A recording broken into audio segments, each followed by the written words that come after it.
You supposed to be happy you sitting there with Kid L. Why you mad? Rocking and rolling, man. Dawgface Calderon's in the building. How you doing today, bro? It's all good, bro. It's a pleasure for me to be here. Listen, man, you've been going nuts. You know, every interview you start, everybody's going to say the same thing to you. When you go on interviews, it's something spectacular happening. Right. Your mind is just running, and you got all these very, very intellectual concepts and ideas that just... People want to say the things you say, and they're just too afraid to say it, but you go out and say it. You know what I'm saying? Pretty much. That's pretty much. Yeah. That's how I've always been that way. I've always been outspoken. Yeah. I've always been opinionated. So it's natural to me. I don't even think about it. It is what it is. Well, you can only do that when you have a sharp mind. Absolutely. Yeah. If you're slow to draw, you're in trouble. If you're slow to draw, you're in trouble like a motherfucker. How do you keep your mind sharp, man? I read, I study, I research, especially when I was younger. I did so much reading and studying and researching when I was younger about everything from religion to politics to just world history. I'm a world history buff, like a little known Dawgface fact. I'm a world history buff. I'm a student of religion, and not just my own, but just a myriad of just different religions and cultures. Yeah. I'm a Cancer, so I don't like to not know shit. If we were to, let's just say we were friends outside of this whole interview, if I were to come to your house and we were talking about what's going on between Russia and Ukraine, I don't like to not know shit. I don't like to not be informed, right? And when I see things on the news or I hear things just in my travels, if I'm not familiar with it, I will go familiarize myself with it as much as I possibly can. Yeah. I don't like to walk around stupid as fuck, bro. Yeah. I don't like it. So when somebody says go out and vote, you're the guy that should be going out to vote, right? Because you actually know what the fuck you're voting for and exactly what's going on. Yeah, I study. When voting is an interesting thing because I just said some shit about Donald Trump. So not Donald and Joe Biden. Yeah. Joe Biden. I'm a student of it. I'm a student of politics. Right. Well, we were just talking to some cats that were a part of the UAW strike going on, and they were we had a conversation about how, you know, they wanted Donald Trump to be president, but they like how Bernie Sanders has been supporting their movement. So I was kind of like, that's kind of conflicting in my mind. Like, the guy who's actually here to support, you know, your movement is here and he's pushing it, but you don't want him as your president. You'd rather have Donald Trump, who would probably work against you guys more so. Right? So were they black or white? They were black. Okay, so let me just tell you this about black people. It's going to be a wildly unpopular thing I'm about to say, right? But the one thing that black people don't do, well, the one thing that we do, and I'm black, so I'm speaking about myself too, right? So before I educated myself into what the origins of politics is and what it's supposed to be, I was like party affiliated as well. And black people fall in love with the ideals of what they think things are supposed to be versus looking at the reality of the situation you find yourself in, right? So black people in this country tend to lean towards Democrats. When you look at everything, every policy, every objective that you can think of that we say has negatively affected us as a people, those things were enacted by Democratic-controlled Congresses, Senates, and they had a Democratic president. So in politics, bro, you're not supposed to fall in love with any particular individual or any particular political party. You're supposed to ride with or vote for the people who have your interest in mind. I don't give a fuck who you are. You could be a Green Party, a Tea Party candidate. If you're talking about the things that I feel like are going to positively affect me and my people and what I want to do in my agenda, then that's who I'm voting for. I don't give a fuck what your party affiliation is. Right, so you're saying to not pick a side, like Republican or Democratic doesn't matter. Why? It's about the candidate that's up there. Yeah, why pick a side? Yeah. Right, when you pick a side, people tend to overlook your efforts. They tend to overlook your support. Well, they don't have to work for it because they automatically know that your support is grandfathered in to just them because they can be the biggest asshole in the world. Oh, I'm a Democrat. Black people vote Democratic more than anything else. No, fuck you. If you're a Republican and when we have a conversation and I believe that you're going to support the things that I need to happen in business and education and just some of the other social things that I find important, I'm going to vote for you. I don't give a fuck about None of that shit. Well, people always feel like they have to pick a side. They have to be a part of something. If I'm a Democrat, I'm a Democrat for life. If I'm a Republican, I'm a Republican for life. Like they don't, like you said, they don't. Even if you're a fan of a bad basketball team or a Lions team, right? Like at the end of the day, like I'm a Lions fan for life. Even if we lose every single damn game, I'm showing up to every show. I'm watching it. No, I ain't saying that's one of the things. So it's a crazy going on now. Yeah. No, I ain't. So listen, I was a Lions fan my entire life, bro. Back to Billy Sims, right? The Ford family is the top 3 worst ownership situations in the history of the NFL. I can't really think of historically a worse ownership franchise, ownership base than the Detroit Lions. They've given us one superstar, from Billy Sims to Barry Sanders to Calvin Johnson to Megatron to Donovan Sue, and they just sell one superstar to us, right? We get to the first round of the playoffs, we lose, and I'm just sick of that shit. Yeah, man. It is tough to watch. They had the blue masks going on. That's some slick shit. Yeah, that's some slick ass shit. When you lose after purchasing that blue mask, that's embarrassing at that. That's some slick shit. Listen. I'm not in love with the Ford family. I don't think that they do everything they possibly can to get us a winning franchise. Mike Ilitch with the Red Wings and with the Tigers, and the Davidson family with the Pistons, they did things to help. They gave us hope based on the decisions they were making. Yeah. At the end of the day, at least we got somewhere with them. We just had C-Rob on here. He played for the Lions in 2008, and they went 0-16, man. Right. That was a hell of a ride, wasn't it? 0-16, man. Right. That was a hell of a ride. Yeah, you get sick about it. Man, so we had a clothing company, Buff City Apparel, man. They got you this shirt, man. It's Detroit-owned brand, Detroit-owned clothing. They, in particular, wanted to get that to you, man. Oh, okay. That's dope. Yeah. I'm going to wear it during my next interview. Yeah, man. I swear to God. Yeah, man. Appreciate you I guys appreciate it. that are helping sponsor this episode, man. That's dope. People are seeing your name all over the place, man. You speak so freely, like I said earlier. A lot of people, they want to say stuff, they just don't have the guts, really. And, there can be a lot of backlash and stuff. How have you been receiving the backlash aspects of all the controversial statements you've been making lately? I'm from the ghetto, bro. My mom was a crackhead. I ain't had no daddy. So when you talk about backlash, bro, I'm a ghetto boy for real. You know what I'm saying? There's no more backlash than having to go steal food to eat because your mother took the food stamps and gave them to the crack man. So this shit to me is like, there's nothing complicated about this shit. This shit is like, it is what it is. I have an opinion. And a lot of times people are afraid to give their opinions because their opinions are extremely unintelligent. They don't know. They don't read. They don't research. So a lot of them are quiet because they don't know how to properly articulate themselves. Yeah. And that's a fact. A lot of motherfuckers are undereducated, underdeveloped. They're psychologically underdeveloped, so they're afraid to give their opinion because they're afraid of the rejection. I'm not afraid of shit. I'm gonna stand. If I say it, I'm gonna stand on it. If I need to correct myself, I'll correct myself. It is, we live and we learn. Yeah, admitting you're wrong or admitting you might have misspoke or whatever is a huge part of it too. Because if you go in life with confidence and no clarity, that's like, just only disaster can come from that. You're so confident about something, but you have no clarity about it. It's called walking in fog. Yeah. Walking in fog. It's called walking in fog. Blind as hell. And if you hit something, instead of just saying like, I made a mistake, some people go like, no, I'm sticking by my side. I'm going to keep going through this. That's the sign of an immature mind. Yeah. So you're talking about growing up, and you had sounds like a pretty tough upbringing. You didn't have a father, and your mom was under influences and whatnot. You're from Detroit. No, I'm from Pontiac. I was born in Pontiac. I moved to Detroit when I was 15. Okay, you moved to Detroit when you were 15. Right. What was life like growing up in Pontiac?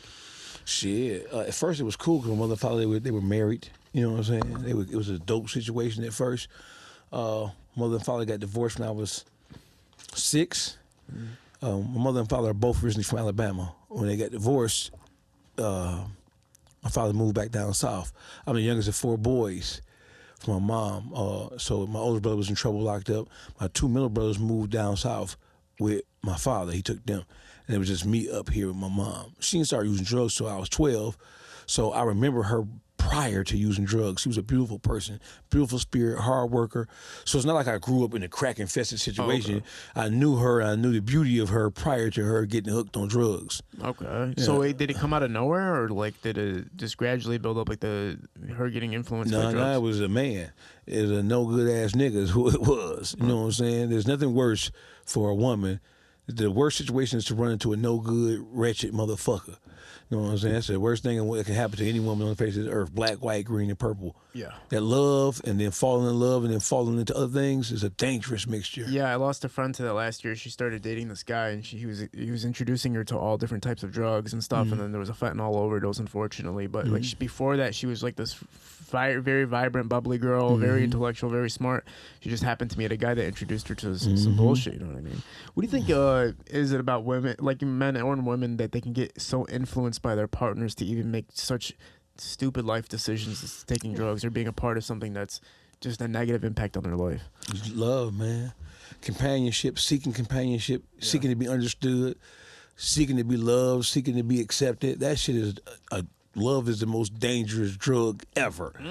Period. Simple as that. Because, you know, when you look at, we just think about, it's a rash of guys who are so enthralled or so captivated by a woman, they will kill her if she leaves them. And they will say they were in love.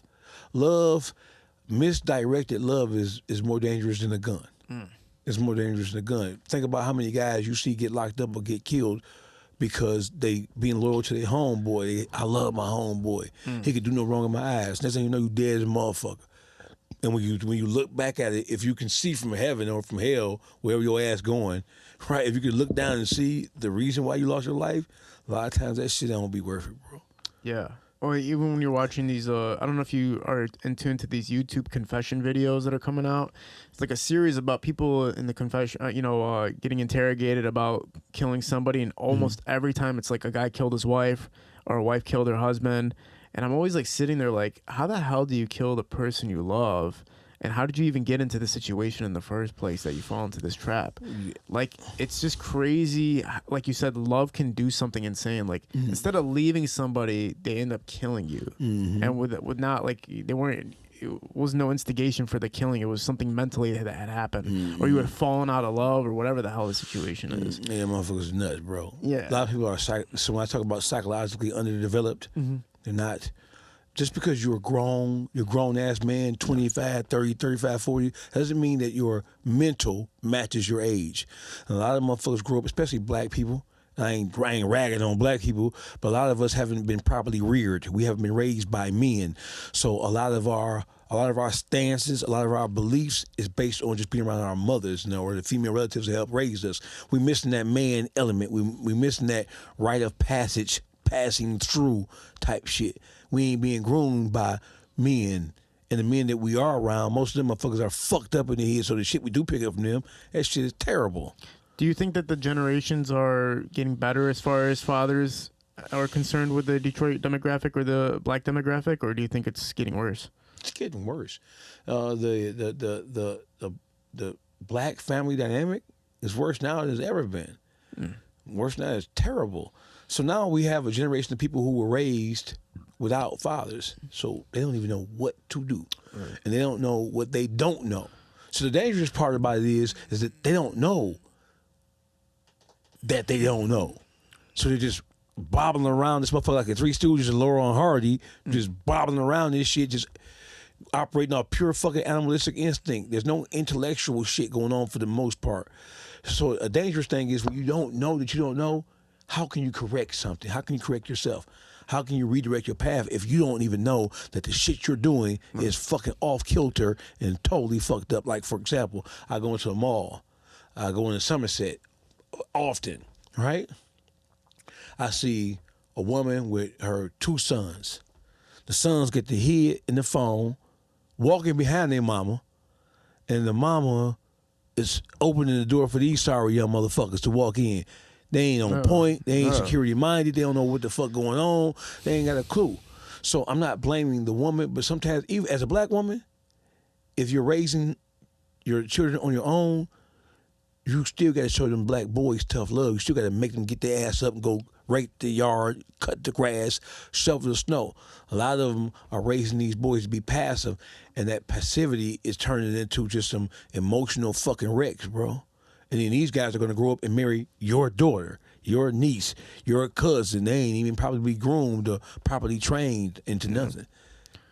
But if it's a single mother, you do see like the difficulty, right? At the end of the day, Absolutely. like So I'm not blaming them. No, yeah. But you're saying that's why it's happening, right? Yeah, because black men are derelict and negligent in terms of raising their motherfucking kids. But it's not like having the kid in the first place is probably the biggest solution to a lot of things. If you're not prepared to have a child, if you're not prepared for it financially, mentally, physically, everything, and then you're having children left and right, that is the biggest. Yeah, but let me just say this, right, bro? Yeah. So I live relatively well, right? And so people who live well and do well, we tend to forget that the majority of the people in this country, black, white, green, blue, whatever, they're living basically at the poverty line. So it's never really a good time to have a child. I know people who have had children young and did a good job. And I know people who have, bro, I grew up with people, I went to Avondale, you know what I'm saying, my first 2 years of high school. And I know people who had every advantage in the world trying to be fucking pieces of shit, right? I know people who grew up in just poverty and who kind of like, you know, who made it. So you're saying that doesn't really matter about the social factors do matter. Yeah, but I'm just saying it's all about what's in your household, bro. Yeah. You can grow up in the hood, in the ghetto, and if you have quality people inside your household who kind of like putting the right shit in your mind, then you will probably be all right.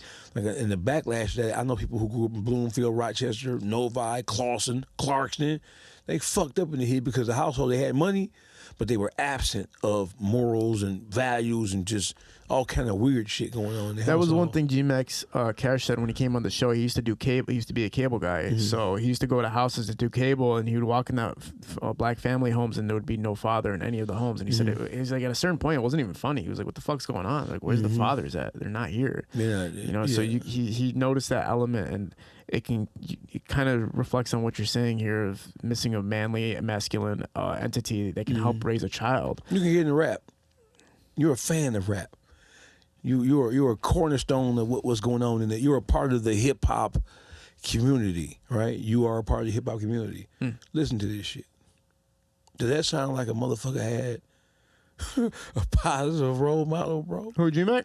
No, not G-Mac. That's my guy. I'm just saying, you're a fan of hip-hop. Yeah. You're a part of the hip-hop culture here in the city of Detroit, right? Yeah. Listen to the shit these motherfuckers are saying. Look, I always say it, like, we have to stop listening to rappers so much. Like, what they say. Like, sometimes they'll be making statements, like, social media, somebody will post, like a PSA, like, let me tell y'all something about, and I'm like, listen, and I'm like, man, what the fuck are you talking about? This is your view of the world and life and how things work. Why am I listening to you when all you do is fucking drugs all day and rap about killing people? Right. Not all these rappers, not all the rappers, but but there's some of them like, why the fuck would I ever listen to you about life? Like, you don't know life. You know how to be an entertainer. You know how to be an entertainer and make sure people are watching you, but you don't know anything. You're not telling me about life right now. No, of course not. That shit is passe. That's a big ass third grade word. That shit Unfortunately, the thing is that kids are propagating the music scene right now. So they're the ones. I always talk about how kids are basically, it's a sacrifice right now. Basically,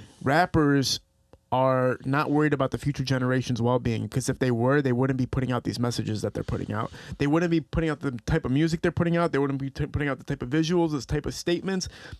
They wouldn't be putting themselves out as being drug abusers and handling weapons and all these things if they cared about the future generation's upbringing. They're worried about making money, which is rightfully so, because a lot of rappers have come from poverty. So their only way out is rap music and hip hop. Yeah, it's kind of like you give the consumer what they want. Yeah. Right. So it's like if the consumer is willing to accept that, then you're going to feed them what they want. Yeah. Like when Rome do as the Romans do.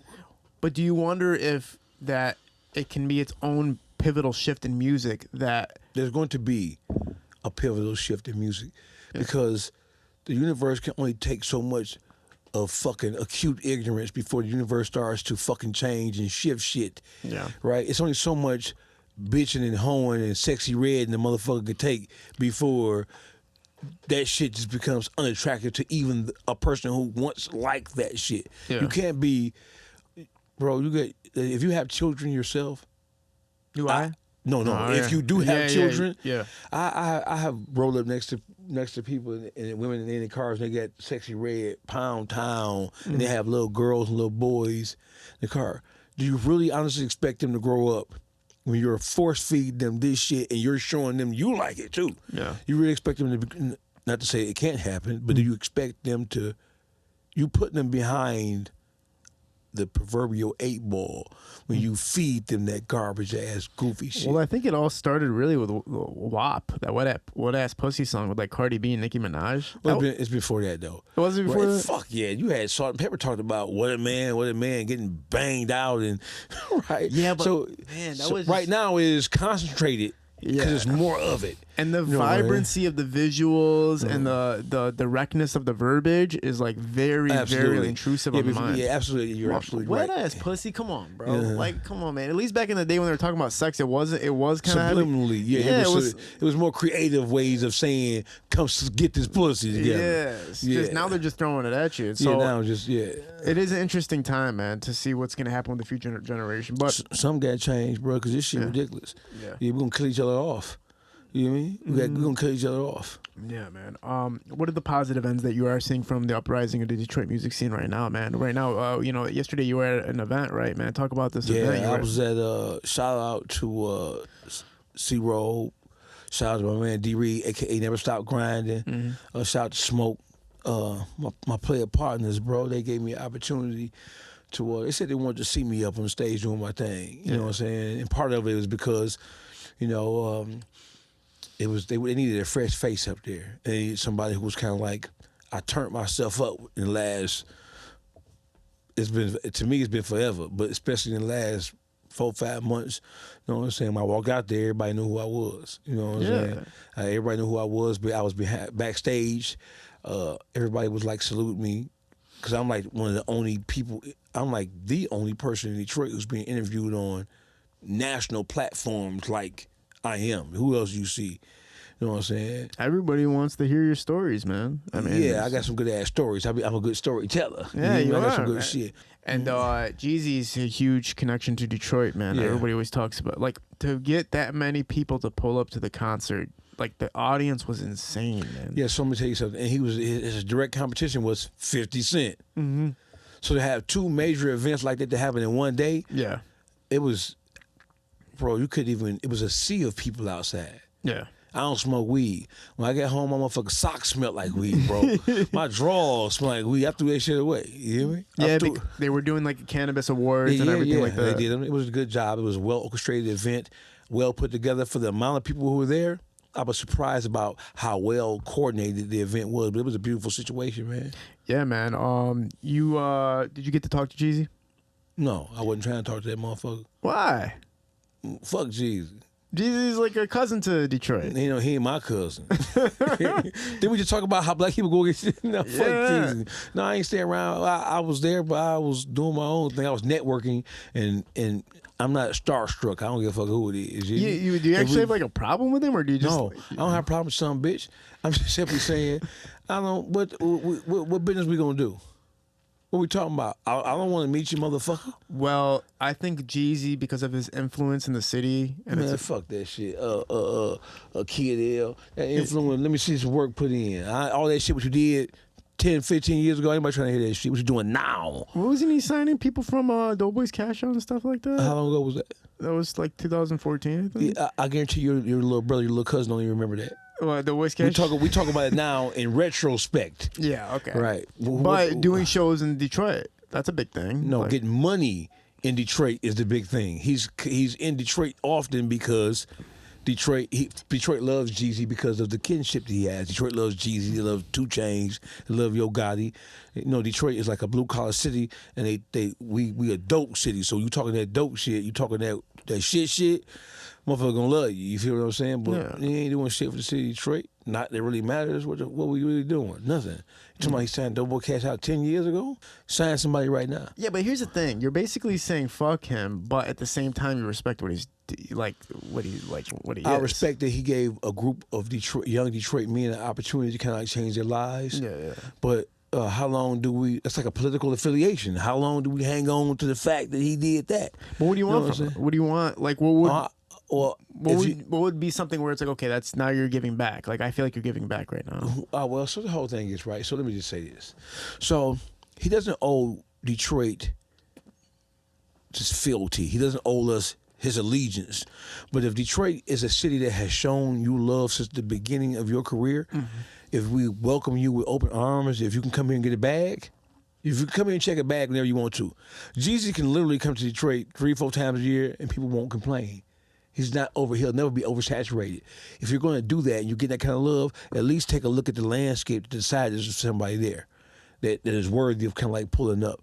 So you have to always keep your fillers out there, bro. If, he Detroit, he like an honorary Detroiter, right? So I feel like Jesus, like I feel about Eminem, like I feel about Big Sean. Let's get it. What we doing? Yeah.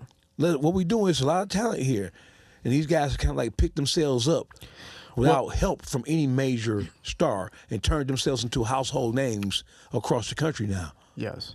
I do see your point, man. I do see your point. That's kind of where Trick's gatekeeping came into place. Absolutely. And it's not really being held together anymore. No, Nobody's there not. to hold together. And they could be paying a price for it. Because one thing Trick did was he established a law of the land. And a lot of people just, when the shit happened to Rick Ross at Shane Park, when he kind of like put the clamps on him, motherfuckers was mad because we couldn't see one of our favorite rappers. But it was a bigger point, like I said before. His thing was, if you're going to come here, you're going to check a bag constantly and consistently, you need to show some love. Don't come here getting $50,000, $60,000, $70,000 per show, and then you come here 4-5 times a year. You ain't showing no love to the local artists. You ain't taking a look around. So one thing Trick did was that he said, hey, listen, if you're going to come here, you need to, you know what I'm saying? Hip-hop is a different beast. People say, well, you don't do that with rock and roll artists. You don't do that with R&B artists. Yeah, we don't. Motherfucker, we do that with hip-hop. It's a unique factor in hip-hop. You go to L.A. right now, you're going to check the fuck in. L.A. got niggas joining gangs who ain't even gangbangers. Nigga wasn't even no gangbanger, but if you get any popularity and you float in and out of L.A., you're going to check in with somebody. Go to Houston and don't check in with Jay Prince. Let me see what the fuck happens to you. Really? You're going to show, if you are an artist of any kind of stature whatsoever, you go to one of these cities, they're gonna be the city if you don't check in. Period. Now, when you're actually checking in, when you're actually making contact and setting things up to get to a different state and perform or do whatever you got to do over there, is there money behind the scenes that we don't know about, or is it just like relationships? It's just relationships. Yeah, okay. I mean, unless you a bitch. If you a bitch, then they're gonna squeeze you for everything you got, or they're gonna squeeze you for a piece of what you have. Sometimes it is pay to play. Some motherfuckers are on payrolls; they have to pay to play. It is true. Depends on your bitch level. If you got a high bitch level, then yeah, they gonna peep it. So you get taxed, basically. Fuck yeah! If you a whole nigga, you gonna get taxed. One thing when we were talking about Jeezy and everything like that, is you were kind of made it relevant to the Eminem contribution. And yesterday he did take a photo with Eminem and Vezzo outside of the concert that 50 Cent had been hosting. That was cute. Yeah.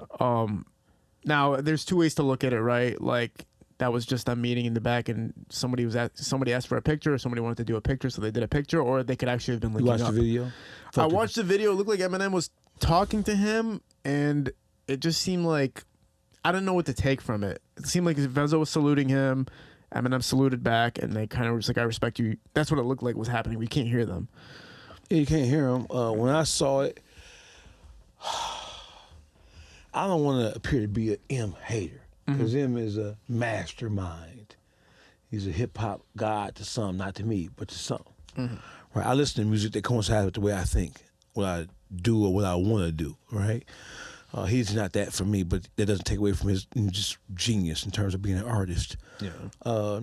I watched the video. I saw them take a picture, and I saw him walk off like he wasn't interested.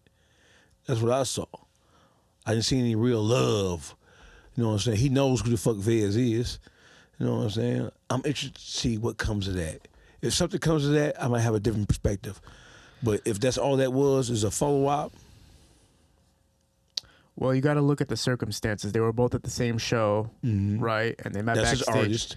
Yeah. So you got to look at, okay, if they were supposed to work together, that wouldn't have been the moment. Yeah, that it wouldn't they have been met. time. Yeah, of course. So I'm going to reserve my judgment. Yeah, no, but I'm kind of siding with you on that fact that it could have just been a photo moment because of the fact that it was. Why would Eminem have waited for that, or did he have to? If he knew who Vezzo was, couldn't he have reached out to him way long ago in a different circumstance? Eminem has his tentacles in Detroit.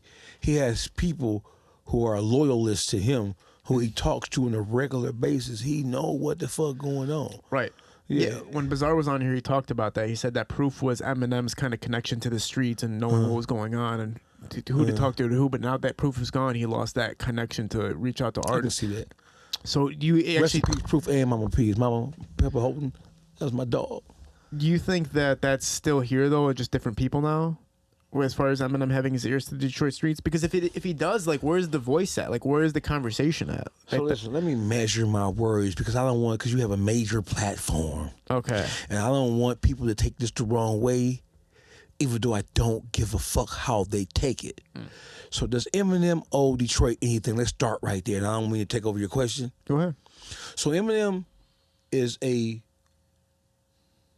was a white young man from a predominantly black city who excelled at something. A part of his stick, a part of his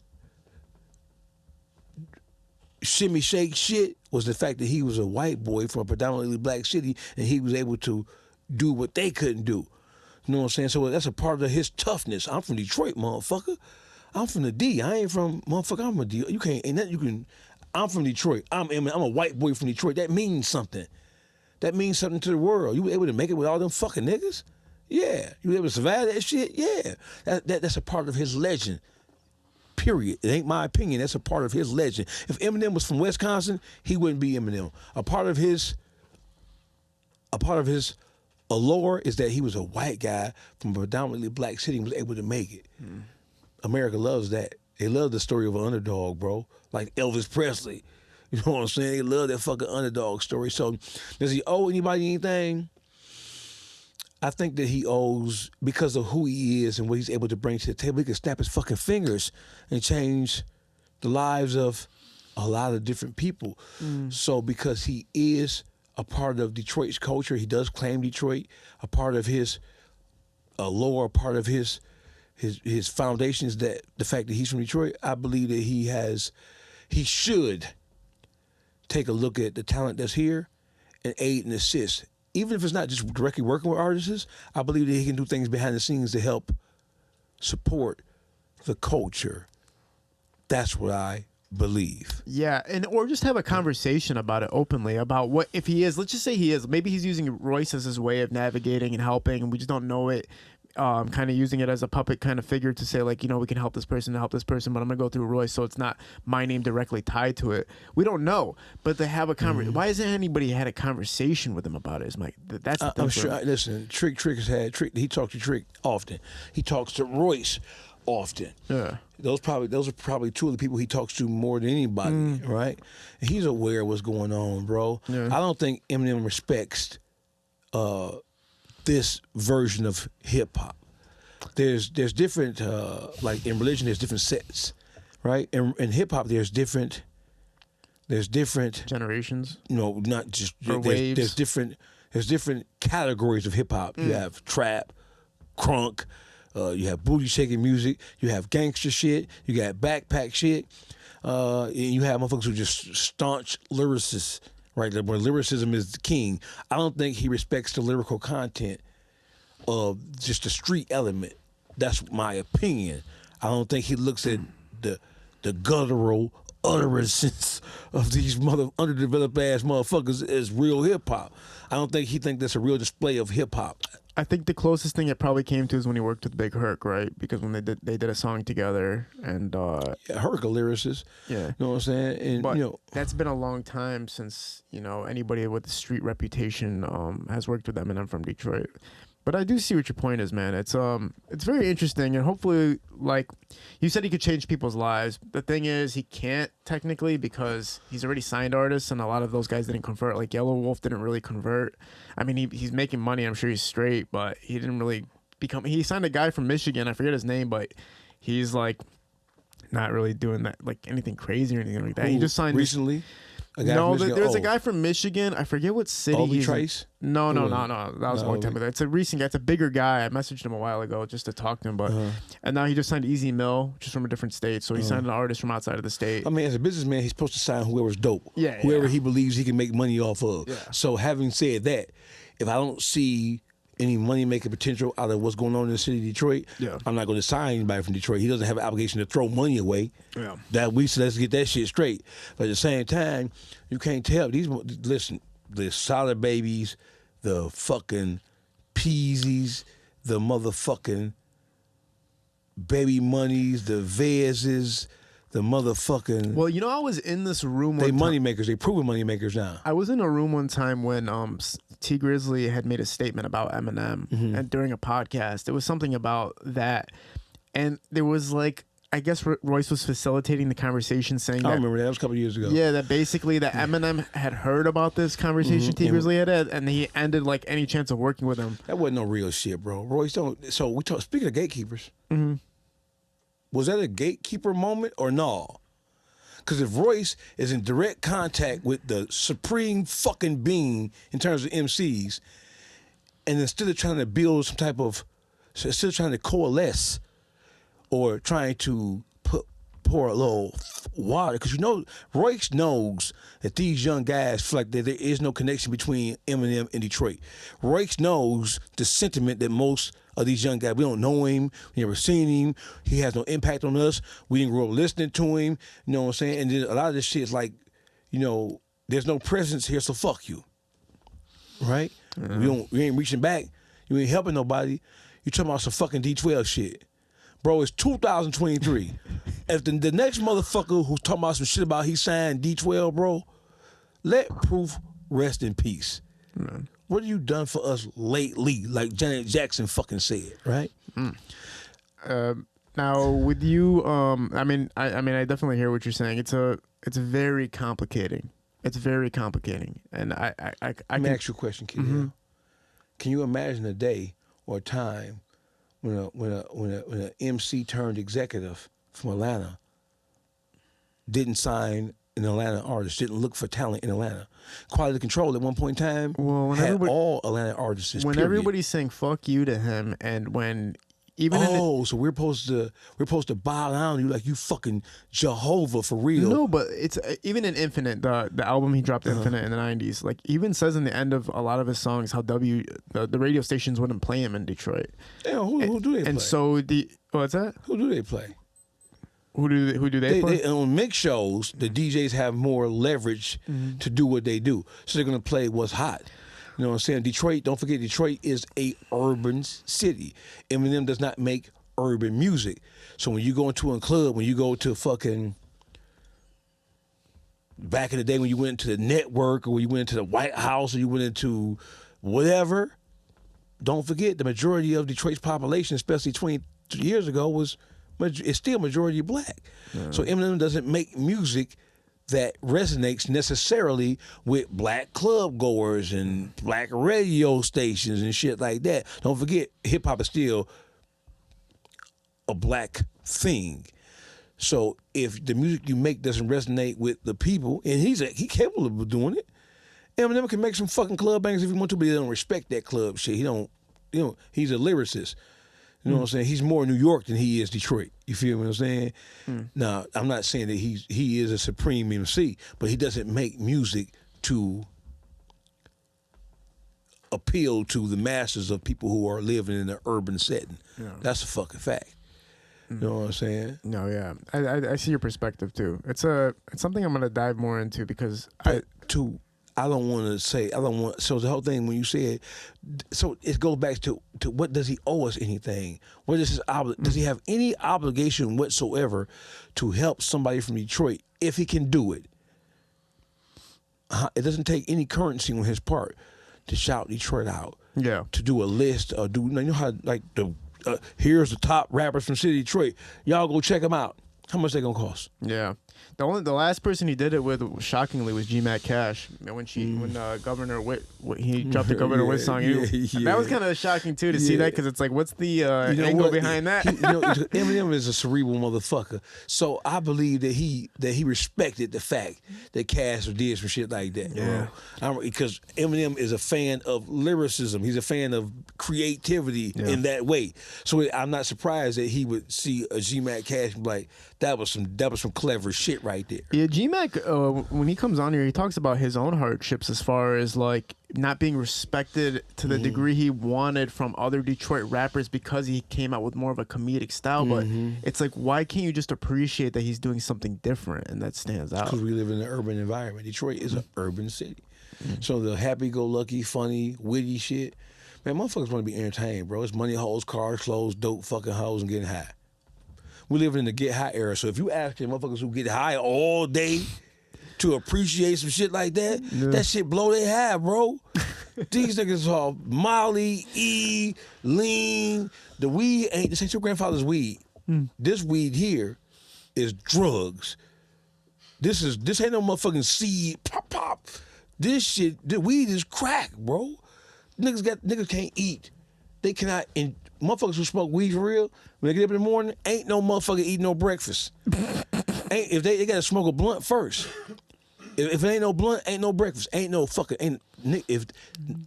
ain't even finna fuck until they smoke a blunt. Yeah, that's crazy. They not. Weed is dope. Yeah. What's it called for babies? Like, you know how babies have a pacifier? Sometimes I look at cigarettes and weed like that. And like alcohol. Like, that's an adult version of a pacifier. Yeah, bro. That shit, weed is past a pacifier now, bro. Weed is fucking, that shit is like, they got to have it. Yeah. Find a girl who smoke weed. If she smokes, you ain't even get no head until she hit the blunt.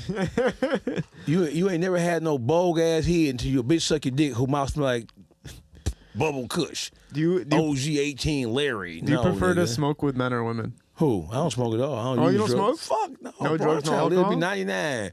I don't smoke. I don't eat pork. I don't drink. I don't use no drugs. I never smoked weed a day in my life. That's what keeps your intellect so sharp. Yeah, probably fucking so. It has to. Yeah. Right. When you're constantly educating yourself and you're not on any substances. Fuck no, I ain't putting that shit in my body, bro. Dude, every week I get stupider because I drink a lot, and I notice it like the next day. I'm like, I'm like dumb.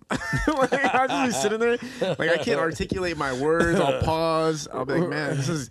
So You yeah, might need to lay off of that shit, bro. I know today I was like, I'm done. You might need to kind of like take a break, 30 for about days. a 30-day break, and then see how you feel. Yeah, I guarantee you there's some insight that will be gleaned by that shit. Yeah, no, for sure. I started today. I was like 30 days. I took a cold 30 plunge. days. Yeah, 30. I was like, let's do 30 days starting today. Are you replacing it with anything? No, working man, I'm just out, gonna go anything? straight. You gotta do something. I'm gonna work out. No. I'm gonna do. I do yoga and meditation every Yeah. day. I walk. I go to the gym. Right. I'm just saying I'm taking away drinking and smoking and all Yeah. that stuff. It's Yeah. the next day is just horrific, man. You wake up, you feel terrible. You lose your fucking sense. Like everything's garbage. Bro. So what does that tell you about that shit? It's garbage. No, it tells you that shit is dope.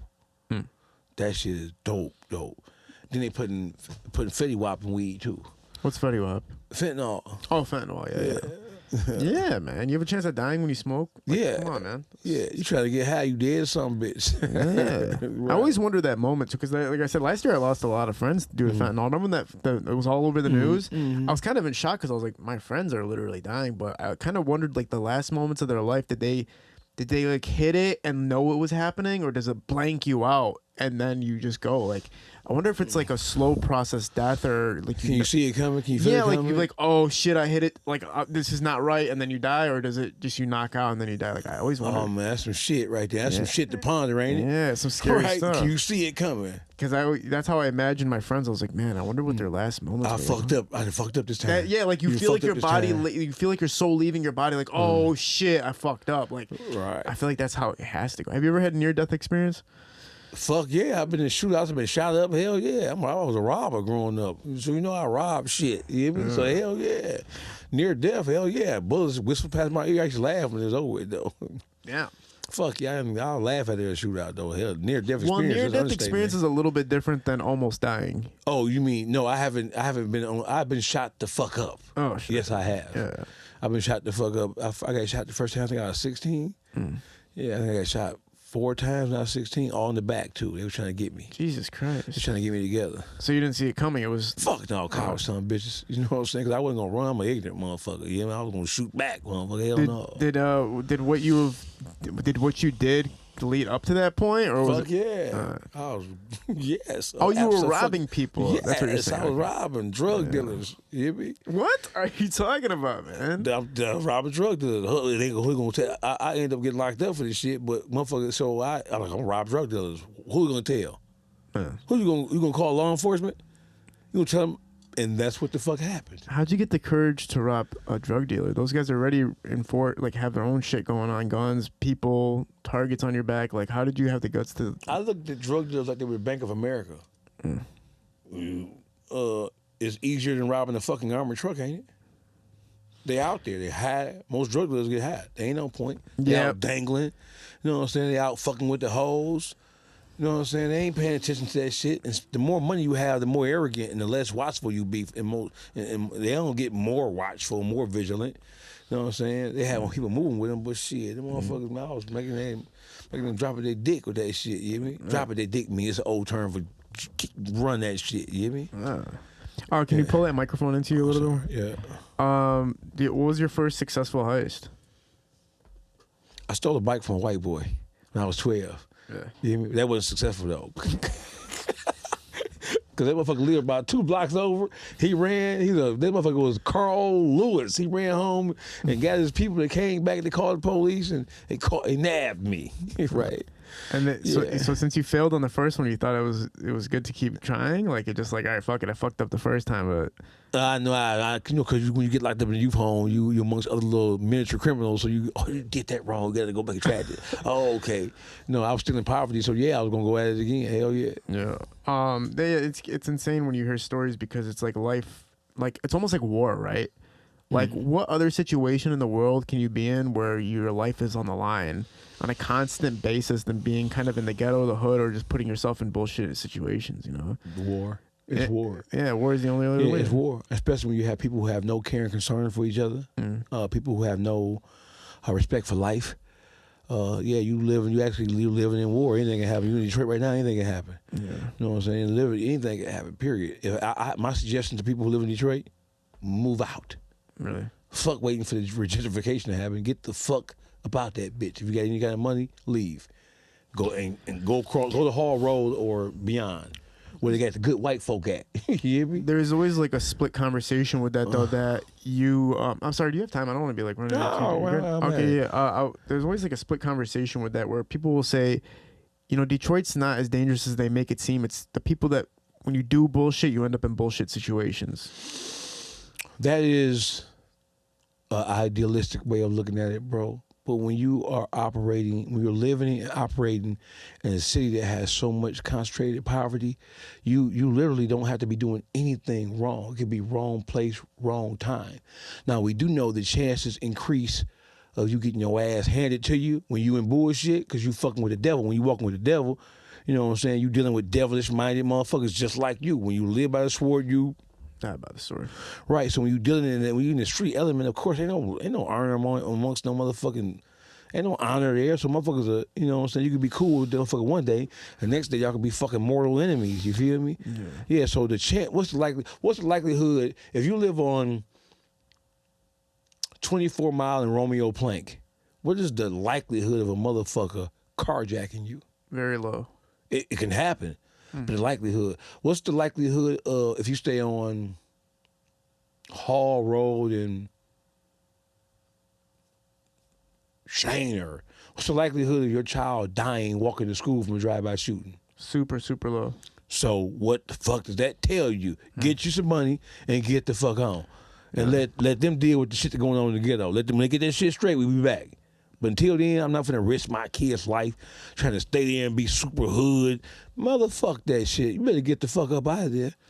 Well, you don't see it as like the because of the infrastructure that it's almost a trap in its own, right? Like because like you said, a lot of people are growing up with single parent homes, and there's already a lot of like they had to make fucking what's it called, man? Affirmative action. Affirmative action had to be created to give black people a fucking chance at one point. Yeah, affirmative action. I know there's an anti-affirmative action stance in the country, especially with the Trumpians and shit, trying to strike down. Supreme Court struck down a lot of the vestiges of traditional affirmative action, but affirmative action was put in place because white people were using their power and their influence to deny people of color opportunities solely based on the color of their skin. Right. Not all the time. And then, because some of those things were just nepotism. If I'm in a position of power, I'm going to hire my family. If me and you, I'm going to hire you and your kids and your cousins and blah, blah, blah.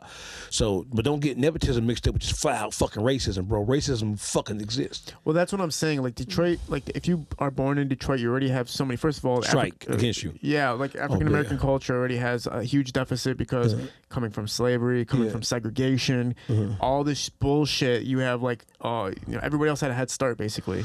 Yeah, absolutely. And so in Detroit, it's like kind of its own ground of building yourself, and once it's surrounded with drugs, guns, and things that basically a lot of pitfalls, a lot of potholes. So it's hard to leave. That's why I'm thinking it's hard to leave Detroit because of these school systems and all these things. Like the reason I brought up affirmative action is because I'm saying like look at all the things that shouldn't even have had to have existed, but there was an advantage that was fucking needed. Like it's like we need a fucking advantage. We need a chance here. We need something here. Let me just say this right about this shit, right?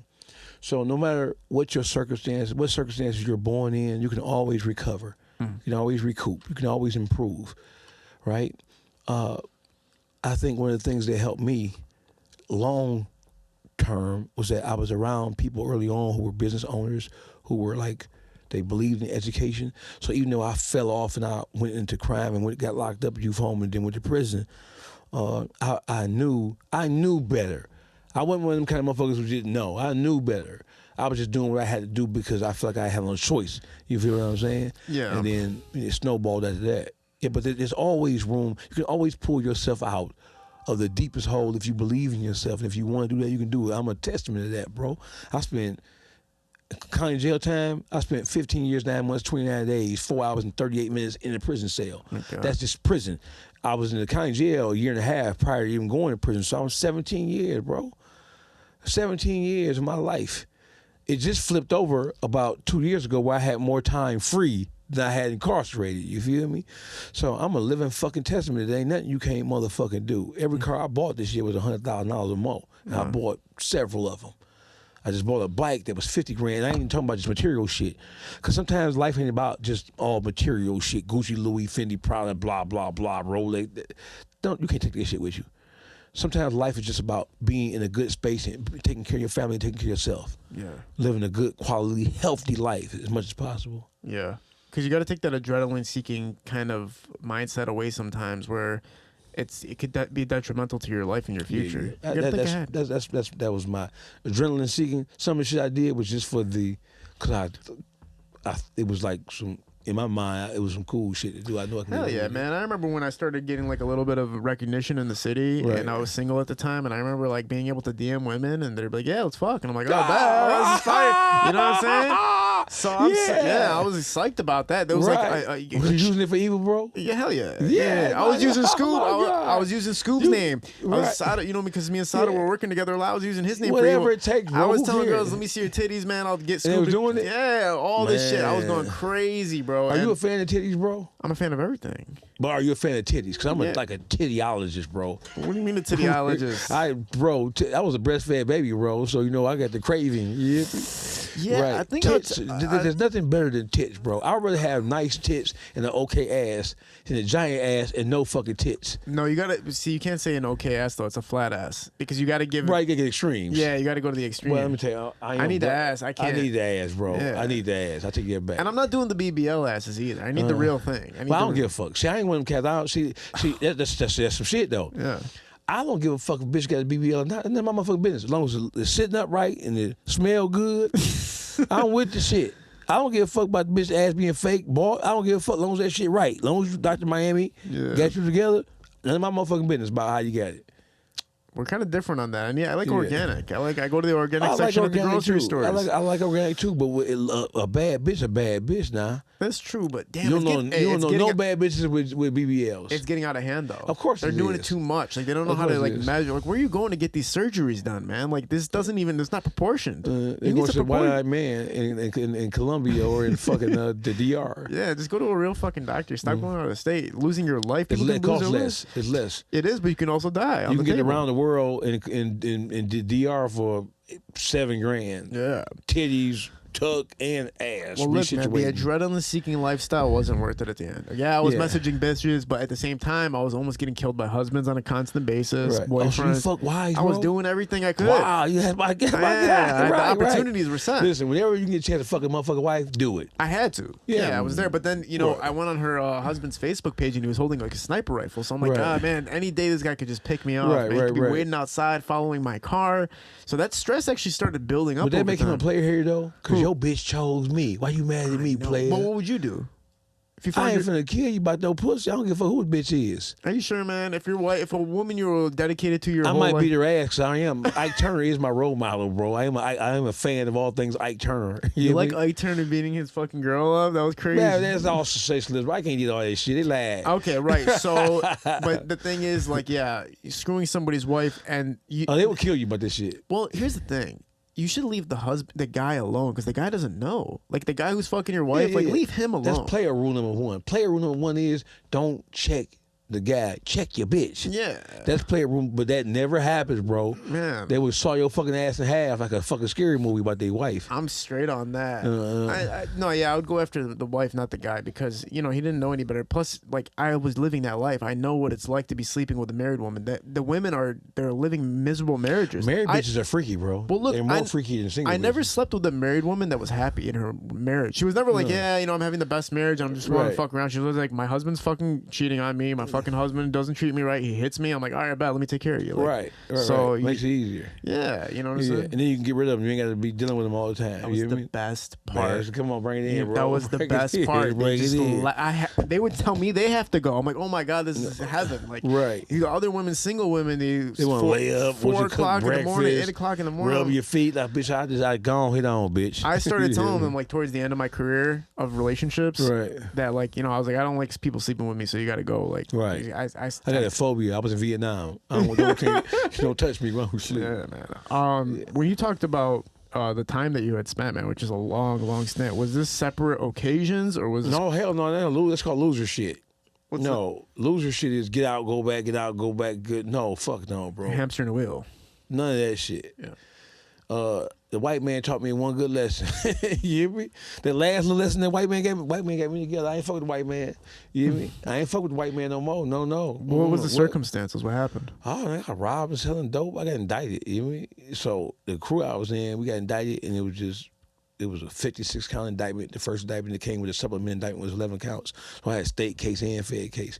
We were what you would call disagreeable human beings. We were some of the most disagreeable motherfuckers on the east side of Detroit. You can get your top popped for next to nothing. You know what I'm saying? My whole crew was pop toppers. You hear me? What was the name of the crew? Okay. You can't talk about. Okay, I got you. No, because motherfuckers still locked up and shit like that. Okay, I got you for sure. Yeah. But we east side motherfuckers through and through. So let's call it the east side team. What was everybody usually has a pretty similar story when they're inside. Like the first days you're figuring things out, and then eventually you find a clique or you find a group to kind of associate yourself with. Did you fall into that or did you stay independent? Well, I'm a Muslim, so when I went in, I rotated with the Nation of Islam. But I used to get kicked out. I used to get suspended and kicked out. Did you interview Marvin Cotton? Yeah. 20 years, man. Yeah, that was the brother. We rotated together.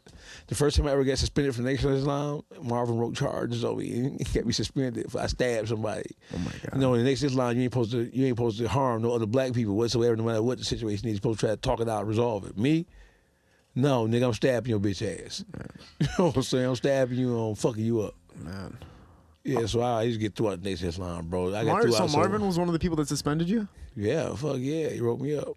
Yeah, he's the real deal, man. He spent 19 years incarcerated for a crime he didn't. Together. Yeah, he was exonerated. Yeah, Yeah, but we locked it together. Me, him, D. Reed, Never Stop Grinding. They got through all the concerts. Yeah, we were all together. I want to just let people know that Marvin Cotton Jr. Was arrested for a crime he didn't commit, and he was actually set up by the police department. Yeah, the detectives actually set him up. So he spent 19 plus years of his life in prison for a crime he didn't commit. It's true. And the interesting part about this is that you spent time with him. So when you knew him in there, when you were with him, did he tell you the story right away? Did you believe him? He's like, I didn't do it. Well, did you believe him? Because everybody said shit. Fuck no, I ain't believe. Like, all right, player, let's go cook these noodles and shit. We'll talk about that shit later, player. So you can't decipher if this guy's innocent or guilty. Because listen, bro, you cannot decipher perfect word between, because everybody say. Motherfuckers lie, bro. I ain't do it. I ain't blah blah blah. But I'm gonna say there was something about his spirit that So I was locked up. I think a decade before he came to prison. So by that time I was a pretty good judge of who bullshit and who ain't. You know what I'm saying? He didn't have a career criminal attitude. Normally you can see him for like oh nigga you come on in here, you with me, motherfucker. You ain't shit like I ain't shit. You know what I'm saying? But his whole demeanor, he told his story like I ain't do it. But at that point in time, he didn't even understand how deep or how intricate the setup was. He was just like, he didn't understand what the fuck had took place. He just woke up one day he in prison for some shit that he didn't do. So of course he was we were really, really jammed in prison. And he told me, but I didn't believe him, no, bro. But as I got to know him, I was like, this motherfucker ain't no criminal. Oh. Because this nigga ain't doing criminal shit, right? I'm in that bitch. We in that motherfucker gambling and stabbing motherfuckers and robbing niggas' sales and taking niggas' foot lockers and shit and hit niggas in the head, locks and socks. He like, no, we ain't none of that kind of shit. Because he was always focused on trying to get free. Yeah. Law library. You know what I'm saying? Whenever you find him in the law library or in the weight pit. Either one. So when he got free, when he got exonerated, you must have felt like, oh shit, he was fucked. I was home. Oh, you were home. And I heard about it. And when he came home, we talked. I was extremely happy for him and D. Reed, Never Stop Grinding. I was extremely happy for him. And once you understand what happened, it's a common occurrence. The Detroit Police Department, the Detroit Prosecutor's Office under Kim Worthy, wretched motherfuckers, bro. If they felt like you did something they couldn't catch you, they set your ass up and get you out of here. Yeah, they have jailbirds and stuff and just false informants, and then but the thing against him was the detective set up. Well, that's common. Yeah, that's common from Detroit to Pontiac to Ecorse to River Rouge. It's common. Police are like terrorists, bro. During your experiences, obviously it sounds like it was like a very violent experience, even though you were with the Nation of Islam. So that's what the constant suspensions were for? That's where the violence came from. So they were trying to suppress you, it sounds like. No, they weren't trying to suppress me, bro. The whole thing is I was in violation. So when I used to get rolled up and get suspended, I ain't even argue or fight the shit. They take me to like a little court shit, amongst the brotherhood. Like, yeah, I did it. Come on, my charges. How much I got? 30 days suspension? Okay. I'll take that. I ain't argue about it. I know I was wrong. I'm a self-corrector to a certain extent. The Nation of Islam gets different food, right? Like you guys don't have to eat the same thing as they. In the MDOC, and the Fed joint is different. In the MDOC, it's only two kind of diets, bro. You can be a vegetarian. You can be a savage ass nigga who eating everything. Then you can have a kosher diet. The Jews, people of Jewish faith, they were entitled to have a kosher diet. But as the Muslims, they don't give a fuck about Muslims. They don't eat it, motherfucker. That's what the diet was. Don't eat it. Ooh. Your diet was you don't like it. If it's some pork, slop that shit. Don't eat it, motherfucker.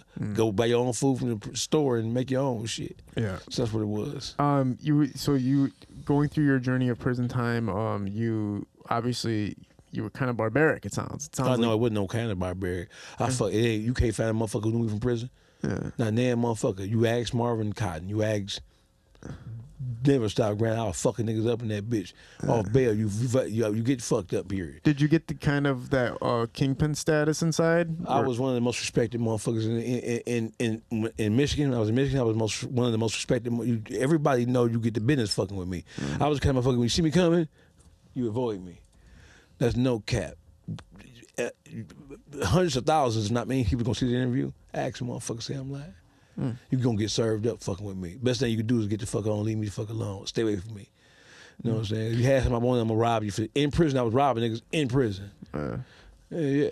So it was it something where you were so frustrated with being inside of there, or was it just part of your natural? No, bro. It was like it's survival of the fittest in that bitch. When I came to prison, it wasn't like it is now. Wasn't all this shit now, bro. I was in gladiator school too. Gladiator school was Michigan Reformatory.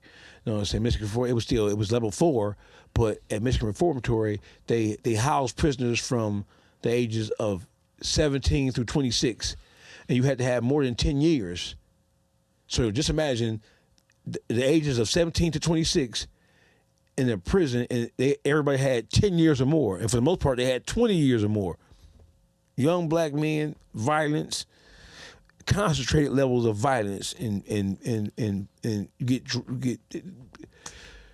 get the business, brother. It was a violent situation. It was a terrible situation. When I look back at it now, I can't even believe I lived through that shit, bro. To tell you the truth, I ain't glorifying this shit like it's no sexy shit. No. But as I look back at that shit now, and I look at all the shit that was going on, and I saw all the death that happens.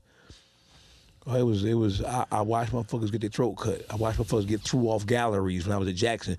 We on third level. Motherfucker pick a motherfucker up and throw a nigga over the motherfucking railing and you look down and see the motherfucker whole head splattered. It was common. Motherfuckers getting stabbed, all that kind of shit. It was what it was, bro. Oh my goodness, man. There's no like kind of system or control. It sounds like back then. It is now. Oh, it's not more controlled. Okay. Hell yeah. See, back then it wasn't no the COs didn't give a fuck.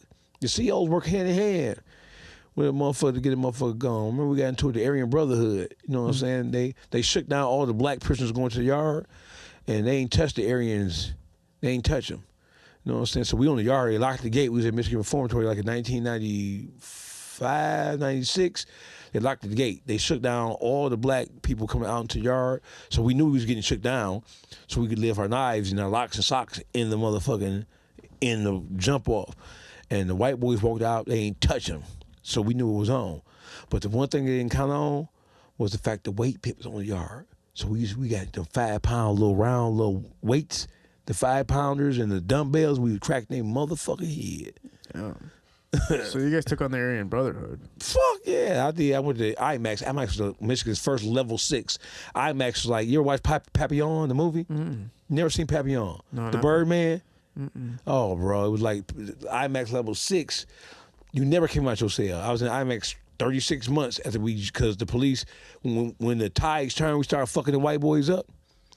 The police ran on the yard because they didn't think it was gonna go that way and trying to help them. So we fucked their ass up too. You hear me? My God. Yeah. So they put beyond level max. They put us in IMAX. IMAX level 6. You take a shower in your cell. You never come out ever. You don't come out for nothing except to go to see the nurse. That was it. You didn't get the 1 hour of... Fuck no, it's level 5. I'm a max joint, baby. I know. I've like the 17 years I spent. Isn't it inhumane though to not give you any type of like walking or to get exercise? To this very day, bro, I pace. I'm a free man. To this very day, you can see me. If you call me, FaceTime me, bro, I'm in my house, in my kitchen, wherever I'm out, I'm pacing around like I'm walking in a circle in a dog cage in a kennel because it's just a part of who I am. How the hell do you get through that? It's a flip you switch, bro. You know you got to deal with it. You have to deal with it. I don't want to die. I ain't going to kill myself. I ain't got no courage to kill myself. You know what I'm saying? I'll kill 1,000 motherfuckers if I kill myself. So it just is what it is. It's a flip. It's a switch that you flip. I know it's a stupid question, but you don't even get like a TV in that bitch? Yeah. Oh, hell yeah. You get a TV? Yeah. Oh, I was about to say, and the radio man, too. at least the TV. Goddamn, man. But if you in the hole, you ain't got one. If you in punitive segregation, you don't get it. But once you get the ad seg, yeah, you get it. You know what I'm saying? So the first time, once you got in there once, you were like, I'm never getting back in this thing again. Like IMAX. Where? In IMAX. Or no, they put. I finished the program. They put me out. I went to a Max joint. I went to Marquette, and I went to Oaks Max. Oaks was level 5. So I spent in my 17 years. I spent 13 years in level 5, where you get 1 hour a day. You know, you get 20 minutes to eat breakfast, lunch, dinner. You get 20 minutes to eat, right? So they say 23 and 1, but it's really more than that because you get 20 minutes to eat breakfast, lunch, and dinner, so that's an hour. And you get 1 hour yard a day, 7 days a week, so that's 2 hours. If you have a job, like if you're a porter, a school tutor, or you work in the kitchen or yard crew, you out, you can be out for 10, 12 hours a day if you have a job. You feel me? Yeah. Man, that's fucking horrific, man. That's yeah, it's some shit, bro. You make it seem so... No, listen. I'm gonna say I've never said anything like this in my life, but somebody told me that all you gotta do is keep on living. What's up gonna be down, what's down gonna be up, what's left gonna be right. You hear me? Yeah. Even though I was living in those conditions, I never gave up on myself. I always knew that I had children, bro, so I knew my children started to get older, my son was he was living on 4-1 on Finkel, you hear me? So I was hearing stories about different shit. I was like, hell no, I gotta get up out of here. I got my daughters and all kind of shit. I came home, my kids was in high school, bro. They finna graduate high school. Nah. When you were there, did you get a chance to encounter like any of the Curry brothers, or was that a different time? Same time. Was it the same time? Yeah. Did you get to conversate with them? Like, did you? I'm from the East Side, so okay. I knew them before I went to prison. Okay, they older than me, but I knew them before I went to prison. I'm 51, bro. Man, I'm 51. I'm not even just saying it. You don't look like you're 50. Black don't crack, motherfucker. I don't smoke, I don't drink, I don't use drugs, I don't eat pork. What was it like being like you're like the head dog of where you're at, and then you're dealing with the head dogs of the city too that are freshly in? Like, what was that encounter like to, even though you already knew them before, but just to see why they were there? I don't give a fuck what you was doing in the street. You ain't know, when you come to penitentiary, nigga, you ain't no head dog. You might have some credibility because if you was a money getter, but outside of that, you know what I'm saying? Now you gotta make your own. We gotta make your bones inside that bitch. They ain't respecting no shit because of who you was. I know some motherfuckers who was stumped down killers in the street, go to prison and be getting fucked and getting swolls on the yard, braiding niggas' hair on the yard. Niggas on the yard braiding nigga hair on the big yard like a little bitch, and the nigga was just killed 3 motherfuckers just 6 months ago on the street. That don't mean shit, bro. Ain't no guns in that bitch. So you start from ground zero when you enter prison. Like, your reputation outside doesn't matter that much. Maybe a little bit, but not that much. No, maybe a little bit, but not that much. Somebody give a fuck about that shit, man. Motherfucker go to prison. They don't give a fuck about what you gonna do in this bitch. Is what the nigga want to know. Did they ever talk to you about their circumstance about getting caught up with the feds and everything like that? No, that shit was never. But it was the biggest drug dealers in Detroit, bro. Especially, or at least on the east side of Detroit, Curry's was they were them niggas. They fed. The majority of motherfuckers who was getting work on the city of Detroit, they fed them motherfuckers. It wasn't nothing bigger than the Currys when Curry was out here. Silly question, but how long do you think I would last in prison at that time? Back then? When you were there, same time. I'll walk in. What's your nationality? I'm Chaldean. Oh shit, the Chaldean Mafia in that bitch, bro. Oh, we had the Chaldean Mafia. Fuck yeah. Them 7 Mile motherfuckers, them East 7 Mile motherfuckers, they was in that bitch. You know what I'm saying? The Colossos, they was in that bitch. Yeah, my aunt was actually making a documentary about the Chaldean Mafia, but they halfway through the production they called it off. They're like, we're giving too much information. Yeah, I'm sure they have. Yeah. I'm sure they did, because the Chaldean, that's East Side shit. For the most part. You know what I'm saying? Chaldean Mafia, East Side motherfuckers. What do you what's the relationship between Chaldeans and Detroit? Shit. Chaldeans came over to this country. Well, the ties have changed because it used to be, so there used to be a kinship between Chaldeans and Arabs because of how pervasive racism is in this country. You know what I'm saying? You know that white America, like camel jockey, camel rad motherfuckers, sand niggers. So you are a fucking sand nigger when they, you know what I'm saying? Once they figure out, oh, you a motherfucking sand nigger. You know what it is. You know what it is. You hear me? You have experienced racism sometime at some point in your life. You have had somebody give you the slanted eye or somebody try to put. Yeah, when 9/11 happened, man, that shit was horrific, man. Yeah. I was like, Osama bin Laden is not Arabic, man. Relax. Jesus Christ. You can't tell them that. White America don't see that shit. They don't see that. They just see the nose and the darker features, and then you are a motherfucking terrorist, bro. Simple as that. Yeah. So the relationship between Chaldeans and Detroit it's a strong one. There are more Arabs and Chaldeans who live in the city in Detroit or in the metropolitan Detroit area than anywhere else in this country. There are more Chaldeans and Arabs living in the metropolitan Detroit area than anywhere else in this country. When you go down south, you don't see businesses that are dominated by Chaldeans and Arabs like you see up here in Detroit or in the Midwest. When you go to LA, you don't see that strong of a Chaldean or Arab presence like you see here in Detroit. The Midwest is the home of the vast majority of Chaldeans and Arabs in this country. When they come to the Dearborns, the Cantons, the blah, blah, blah. They come here to go to the Hamtramcks and Sterling Heights and the Madison Heights and that type of shit. Did you respect the Chaldean Mafia's organization? You gotta respect when they kill you. Fuck you mean? They don't give a fuck. They'll die. They'll hire somebody black to kill you because they can't come in the hood and do it. So they put that paper on your ass. They own the liquor stores. They own the laundry mats. They had that bread on top of the fact that they was doing their thing. You feel me? Yeah. So hell yeah, you gonna respect them or you gonna die. Or it's gonna be a war. Which one you want? So the Chaldean Mafia wouldn't do their own like dirty work. Essentially, they would hire a contractor. It's like the traditional mafia, bro. Go back to Bumpy Johnson when he was going to war with Dutch Schultz in Harlem and shit like that. A white boy showing up in the middle of the ghetto to do something to somebody, not so much. Who do you think the most powerful figure in Detroit history is? Coleman Young. Coleman A. Young. Okay, I don't know who that the is. illustrious mayor. He is Coleman A. Young. His battles with L. Brooks Patterson, was the county executive for Oakland County. Historic. You don't know him. Coleman A. Young was a certified G, period. He was an old school gangster. Coleman A. Young is the most powerful figure in the history of this city, period, bar none. As far as other powerful figures, Mike Ilitch, landmark. Mike Ilitch he believed in Detroit in terms of investing his own dollars in the city of Detroit before, and he was that guy. Good motherfucker, family, good people too.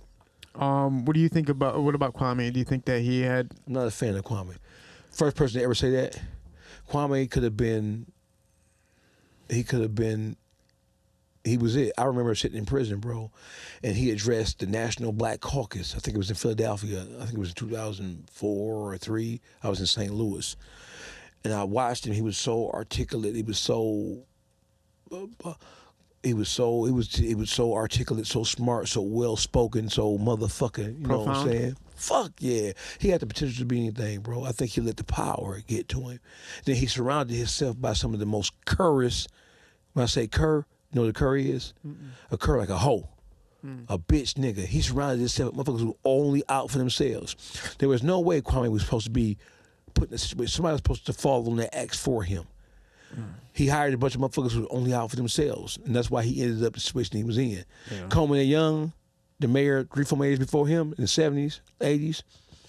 Coleman A. Young did way more shit than Kwame did and never saw a day in jail. Never got indicted for nothing because the people around him was gangsters. No, he had loyalists around him. It wasn't just people who was out for themselves. So I think Kwame was just a waste of talent. You know what I'm saying? He's a waste of motherfucking leadership. I'm not a fan of Kwame. That's an unpopular statement. I believe that his sentence that he got was unjust, right? But I never been no fan of Kwame, bro. I believe that he wasted his talent. You know what I'm saying? You know, fucking with the bitches. A bitch will get you every time. The Bible tell you that. Man, it fucks you up, man. Right. Women can end your career, literally. Yeah, they will. They will. I think that right now in this time in Detroit, when you look at the music scene, it's an exciting time for sure. But is it masking, like you said earlier, the gentrification is taking forever, and even who knows if it's going to be a positive outcome. Do you see any positive sides of Detroit right now? Oh, there's gentrification. When you go from Midtown Detroit, downtown, that shit is amazing. They're doing a good job.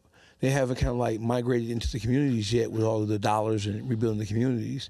They're gonna let that shit collapse and then move in, buy it up, and then build shit there where you can't fucking move back in there. That is the true definition of urban gentrification. You're right. Well, I mean, look at okay, come on, man. Let's get real on one topic here, right? So like, if you go to Detroit, there's like a certain mile area where it's like strip clubs and stuff, and like. I'm not opposed to strip clubs. I'm just saying that like it's not the best thing to have in a city because it causes like addiction issues. It causes a lot of disease issues. It causes a lot of like I don't know. There's a lot of issues with strip clubs. You dissing strippers, kid? No, strippers are cool. I'm just saying right because strippers got some good pussy. Yeah, facts. They're a little bit loose. I don't know that personally. I've heard stories. Oh, good disclaimer. Right. But I'm just saying, like, okay, you got casinos over here, which takes all your money away, and then you got strip clubs that takes all your money away. Like, none of those things provide you anything. They don't take it. You give it to them, bro. It's like being a drug addict, right?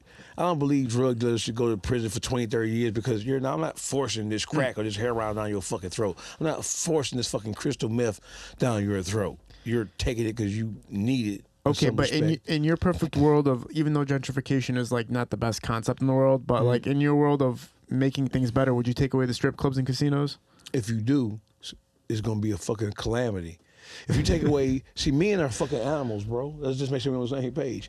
If you take away their different forms of entertainment and just a strip club is like a relief valve, bro. Motherfucker got ugly ass wives, bro. They need that fantasy shit to be. Come on, man. If you take away strip clubs, marriages are gonna fucking collapse. They're gonna be bitches are gonna be getting their ass beat.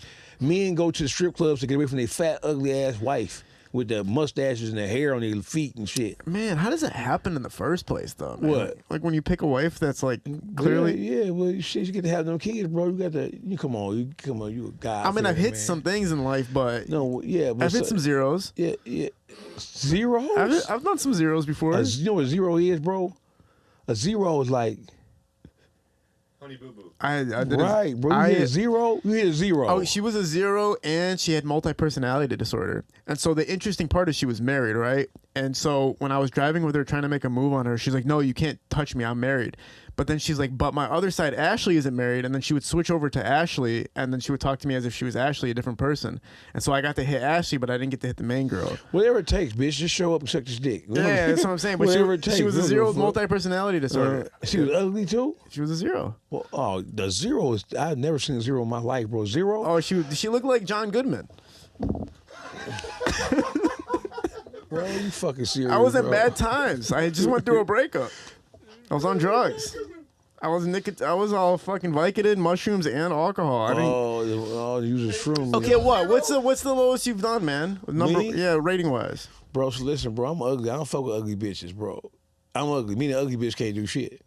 You know what I'm saying? The worst thing in the world is for you to be ugly and look at the ugly bitch. Like, I'm looking at her, shit, like, bitch, you ugly. Like, bitch, you ugly. Bitch, you ugly. Bitch, you ugly. Me and ugly bitch can't do shit. I'm the most confident ugly motherfucker you gonna ever meet in your life. I'm not fucking with no ugly bitches at all. But do you 4 or 5 one time? You've done a 4. I didn't hit a 4 with a giant ass. That's fire. Yeah, I didn't hit a 4 by a 4 with a fatty. So you just hit it from back. Cover the face at the base. Oh no, I be dicking bitches down, bro. I make love that bitch. Once it's on, I would kiss bitch in the mouth and everything. Well, yeah. So missionary, I can't do with ugly. I couldn't do with ugly women. That was one thing I was like, I'm not gonna look at you face to face while I'm fucking. Once I get started, I'm like a fucking gorilla in the zoo. Once I get started, I'm fucking bitch. I don't throw bitch on the ceiling. I don't give a fuck. Right, I'm a savage. Yeah, take a couple gulps of whiskey and then just get to work. You know what I'm saying? This has been a fun talk, man. Yeah, I appreciate the opportunity. Yeah, are you gonna come back? Anytime, you can just let me know. I'm in town. I'm here. How often? Where do you fly back and forth from? Detroit, Atlanta, Detroit, Tampa Bay, Detroit, Memphis, Detroit, Houston. Oh my goodness! How often are you in Detroit, man? About 2 weeks out of a month, maybe. What keeps you flying around so much? Business. I own a bunch of different companies that have nothing to do with music. Oh, cool. Yeah, I own multiple different companies. I have Airbnbs in different states. I do a lot. Well, you do work with artists though too. In Absolutely. Detroit. You call me a promo guy. My company's called Promo Guy Management Group. Specialize in marketing, advertising, promotion. I set up promotional campaigns. I set up promotional tours for different artists, not just in Detroit but around. I coined the phrase ghost management. So there are a lot of people who I deal with behind the scenes and give advice to and connect dots with people not just in Detroit but all over the place, from Tampa Bay to Memphis to St. Louis. So you're helping artists without being known that you're helping them. Yeah, pay me now. I'll help. I don't give a fuck. I don't gotta take credit for it. Yeah. What about the artists that you are managing that you're not ghosting for? I'm not managing anybody right now. I work hand in hand with Red Zone Tay, is one of the artists I work with.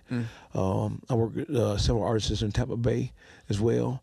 I'm not directly managing anybody. I'm aiding and assisting them. You know what I'm saying? Most of the people who I work with now, they're pretty much self-motivated, self-propelled. So they might need a helping hand here and there to make a contact with radio or just concerts or whatever the case may be. So at the end of the day, though, you, with the platform you're building for yourself, you can be one of the biggest figures in Detroit, right? And then you can use that as a platform to help artists Yeah, that's the plan. That's the goal. That's brilliant on your way, man. Yeah, it's fun to see it. when I seen you talking, I was like, dude, this guy is so exciting and like fucking hilarious and like very smart though. Like that's the thing about it. Like I get people saying whatever on the internet, podcasts, just saying whatever and just making crazy ass fucking statements. But I like how you articulate and you back up what you're saying with meaning and substance. It's not just like a fucking off the wall sentence. It's like, no, here's why I believe what I'm saying to you, Right. which a lot of people don't do. So I really appreciate what you're doing and the guts behind it. It's fucking awesome.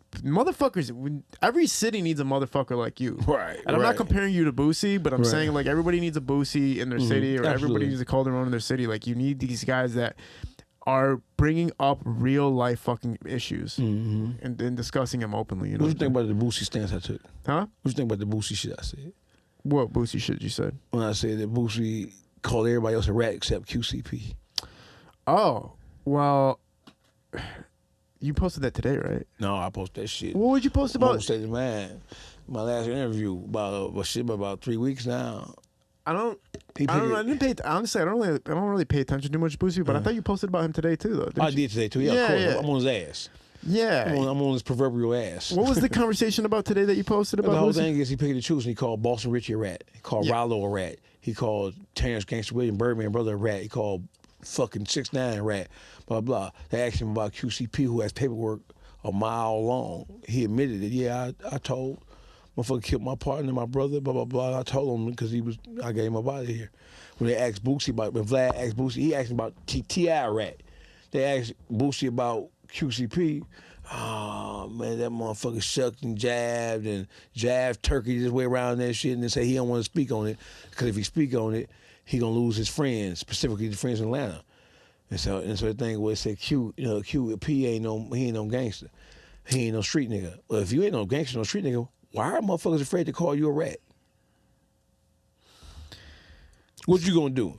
It does hurt his like public credibility. Boosie did some whole shit. He did some weak shit for that because he has criticized other motherfuckers for still dealing with people. Like if you're gonna be so critical and you're gonna be an outspoken figure in music or in the entertainment scene, you have to speak on everything with the same level of integrity. Of integrity, absolutely. So unfortunately, when you do that, it's kind of a hindrance on your career. But luckily for him, he don't give a fuck. Yeah, he don't give a fuck. And I don't give a fuck that he don't give a fuck about what I'm saying. Whether he do it or no, I don't give a fuck. His brother followed me. You know what I'm saying? His brother like, man, you did a good job, man. You own something right there. You know what I'm saying? So the brother the same one with the whole young blue shit. Yeah, bro. Yeah, you keep doing this shit, you'll be the biggest fucking most outspoken figure in Michigan, man. I'm playing on it. I'm playing on it. They can't fuck with me. Keep making it happen, man. Hopefully we can get you back on here soon, man. We'll chop it up. Appreciate you being a part of this, man. This was a very fucking fun talk. Was there anything did you wanted to touch on before we close out, or did we cover? Oh no, it's just salute to Detroit. I see everything, everybody. I see all the work the artists are putting in. I see the growth and development. Yeah. All the podcasters springing up yourself and your platform. It's all major, man. Appreciate Keep grinding. Stay positive. Keep everything in perspective. Stay focused and just do what you got to do. Everything is possible. Anything is possible if you have the right mind state. For sure. Appreciate you being a part of this. We're at Parallel Sound Studio, Highway Visuals and Shootings Productions. We're out. Peace.